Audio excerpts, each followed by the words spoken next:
Gold Squad TV. All right, man. Just watched a video about the game going in on Dr. Dre, very unapologetically. Now, I'm not the biggest game fan. Dude's incredibly talented. I don't haven't always agreed with his decision making outside of the booth.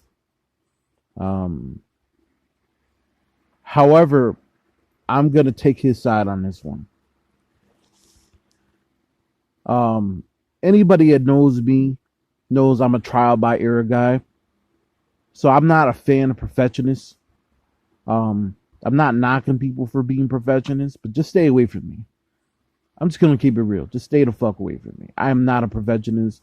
I grew up in a family where one of the people that helped give birth to me, who made it possible for me to be alive, is the biggest perfectionist probably known to man. So I can relate to feeling like you're under a microscope and feeling like fuck this shit, I'm out. Sometimes you got to live to fight another day. So Game talks about how Dr. Dre's process is extremely difficult when recording with Dr. Dre, alluding to the point to where he's had artists like Gwen Stefani and other artists like Busta Rhymes literally screaming and crying and leaving the studio because a syllable or word don't sound right. And you guys wonder why Dr. Dre doesn't drop many projects. He will hoard your music. It would literally be like a boot camp. And I'm not talking about the boot camp click. I'm talking like it'll literally feel like boot camp recording with that dude. Now, I will say this. Dr. Dre, one of the best producers to ever live. Not a fan of him. Just never been a fan of his. I know a lot of people, quite like my uncle, he'll get into heated arguments about Dr. Dre. He's a big fan of Dre. I'm not a Dre fan. I'm an East Coast guy, so Pete Rock and Premier and High Tech and other East Coast producers, and even Apollo Brown was really more of a Midwest producer, even though he has an East Coast sound.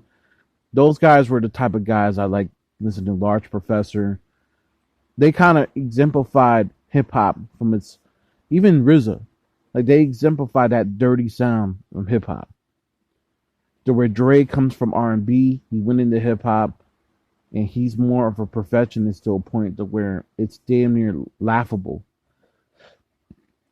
Like he will not, you will never see Dr. Dre produce a joint unless you're signed to his label.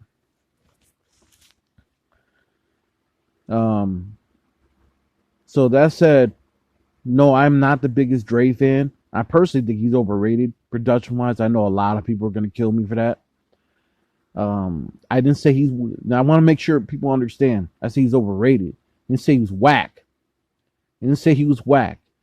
So before y'all jump down my throat and try to thumbs down, my video here, I want you guys to understand from a recording artist standpoint, because to an extent too, I also could kind of relate in certain ways because I used to be a rapper. I wasn't a signed artist, but there was a time where such and such was and I were in the studio, and I felt like I felt pressured, for lack of a better word.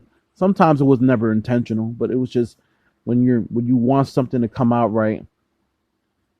Um, when you want something to come out right, then it's like sometimes it gets way too crazy. And sometimes I think people need to sit back and be like, we'll do this shit another day when we're in a much more better space, or we just won't do it at all. Producers themselves have always they're not the nicest people in the world. So anybody that knows, like, I remember watching this MTV program, and some inspiring singer wasn't all that great. She was on MTV. I mean, she was just inspiring to sing, and the dude screaming her, "Get the hell out of here! Don't waste my fucking time!" Like, he's going crazy on this white girl who's from the burbs, And I felt like that, like, listen, I understand that people need to make a point. This is something they love. This is something that's not, can't be toying around with, but there's other ways to go about that. That was unnecessary. It's super unnecessary. And I'm always gonna go, even if the creator was whack, I'm always gonna go with the creator in this situation. And it's not to say that producers aren't creators either, because they are. But the producers need to understand sometimes, man, like this shit ain't about you. Unless your name is on the marquee along with the rapper, you really can't talk shit to the rapper. The rapper is enlisting you for their services. If you don't want to give him what he wants, he can just be like, all right, I'm out. Just like you don't have to produce for him. That said, the game talked about the creative process, basically saying fuck Dre's creative process. And I'm like, bravo. Bravo. Somebody finally had the fucking balls to say something bad about Dre. Or at least say something about Dre that needed to be said. Because, yes, I understand Chronic's a dope album. Chronic 2001 is alright. But he gets a little too high off his praise. He needs to be humbled. And sometimes when you're a millionaire like he is, Dre don't really care about this music shit. He's not going to put music out. I think it's time for rappers to stop going to him. I appreciate Drake for not going to Dr. Dre. The reason why I appreciate Drake for not going to Dr. Dre is simple. I'm sure Drake admires Dr. Dre. But I'm also assured that Drake has his own machine. And he doesn't have to go and get from Dre. He knows that the minute he even tries to work on a song with Dre, it'll be never ever come out. And that's the genius behind perfectionism, is that they'll find any little thing and they'll criticize and be critical to a point where you want to kill a motherfucker. I think people like Dre need to understand we're all human beings. You're not supposed to be perfect. So if you're gonna go to a rapper or artist or singer and try to get them to be perfect, you're gonna be there all day. And maybe you got that type of time, but maybe the artists don't. I personally get tired of hearing rappers talking about, oh, this is my idol. They're always an Dr. Dre. Fuck Dre. I'm saying I don't give a shit. I ain't got nothing. I'm not in the record industry. Fuck Dre. I'm with Game on this one. Fuck Dre. He gonna just make you feel like you can't even do the shit. I mean, I remember rapper Pooh was talking about how he spit a rhyme for Dre, and Dre looked at him kind of like it wasn't even all that. And I'm pretty sure that bars were pretty dope. I would have never, man, listen, I'll be like, I'm all set. Screw this shit. And get me the hell out this rich ass place. You get a couple drinks before I leave.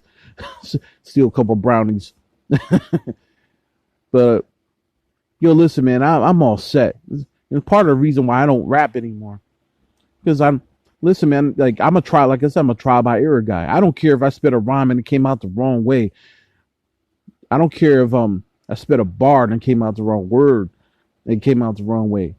I'll still put the shit out because I really feel like at the end of the day, people are gonna call you whack even if you drop a dope ass 32 in a fucking hook. You're not gonna make everybody happy. You know what I'm saying? I'm a hip hop head, and I know the majority of the shit I grew up listening to, going all the way back to if you go back to what I researched in the late 70s all the way to now, most of that shit got mistakes. Most of the songs back in the 80s weren't even that mixed down. And I love that type of shit. Imperfection in an artist is beautiful to me. It shows that you're human. And sometimes we can't forget about that type of shit. So I'm with Game on this one. Dre need to understand this isn't R&B. You know, if you want to make music with perfect artists, go find Adele somewhere. Go make her cry. You know what I'm saying? Ghost Squad TV. Yeah, man. We need. Like, I'm not, like, honestly, I want to say one last thing before I get off here. It's a wrap for me. Basically, been a wrap. Like, honestly, I'm tired of people overly idolizing certain people. You gotta remember, man, these people are human beings. You know, we may not live in those places where you live in California or you live in New York, where you see these guys all the time, whatever, whatever. But these people ain't really nothing, man. They're just rappers. They just make more money than me. It's fine. And it's all good. You know, I just don't really understand why people feel so enamored to be in awe of these people. You know what I'm in awe of? I'm in awe of my mother. I'm in awe of my father for being able to create me, even if I don't agree with them majority of the time. Go Squad TV, leave your comments down below. Peace.